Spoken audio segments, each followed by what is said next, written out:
The Little Prince by Antoine de Saint-Exupéry. Chapter 13.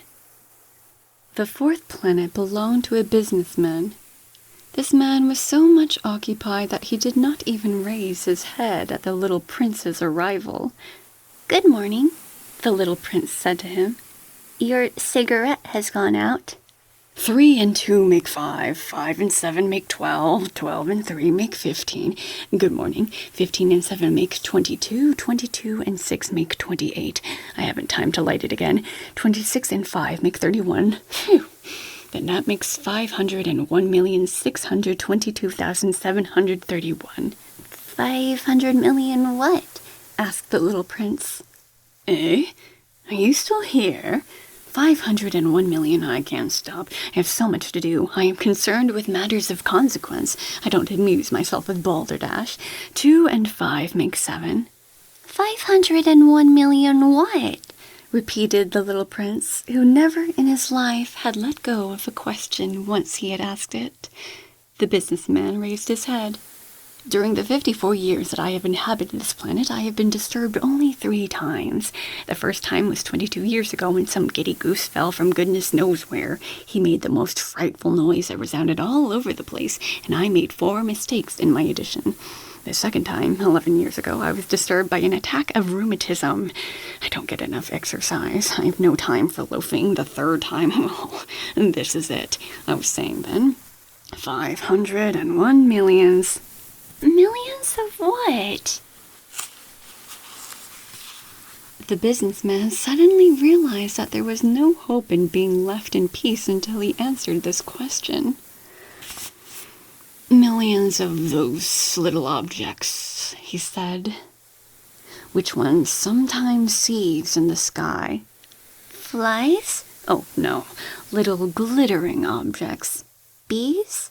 Oh, no, little golden objects that set lazy men to idle dreaming.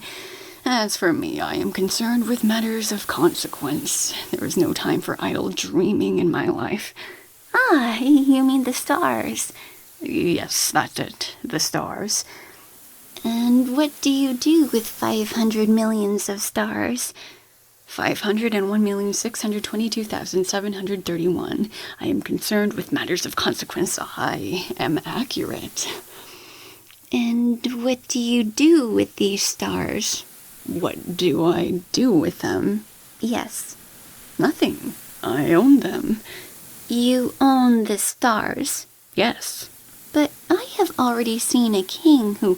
Kings do not own. They reign over. It is a very different matter. And what good does it do you to be rich?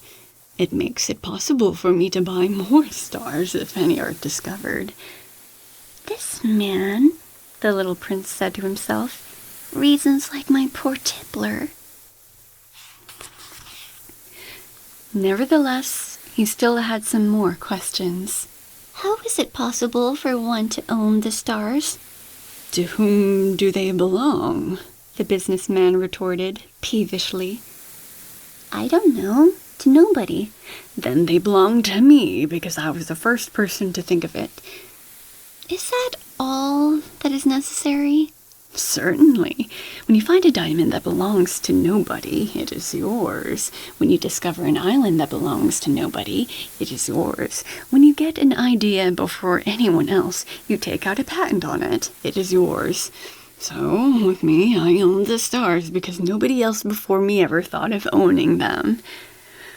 Yes, that is true, said the little prince.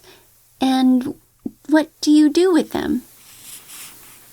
I administer them, replied the businessman. I count them and recount them.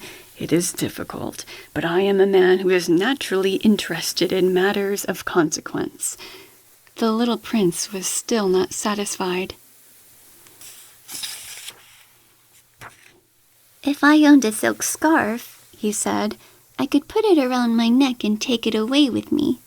If I owned a flower, I could pluck that flower and take it away with me. But you cannot pluck the stars from heaven. No, but I can put them in the bank. Whatever does that mean? That means that I write the number of my stars on a little paper, and then I put this paper in a drawer and lock it with a key. And that is all? That is enough, said the businessman. It is entertaining, thought the little prince. It is rather poetic, but it is of no great consequence. On matters of consequence, the little prince had ideas which were very different from those of the grown-ups. I myself own a flower, he continued his conversation with the businessman, which I water every day. I own 3 volcanoes, which I clean out every week, for I also clean out the one that is extinct, one never knows.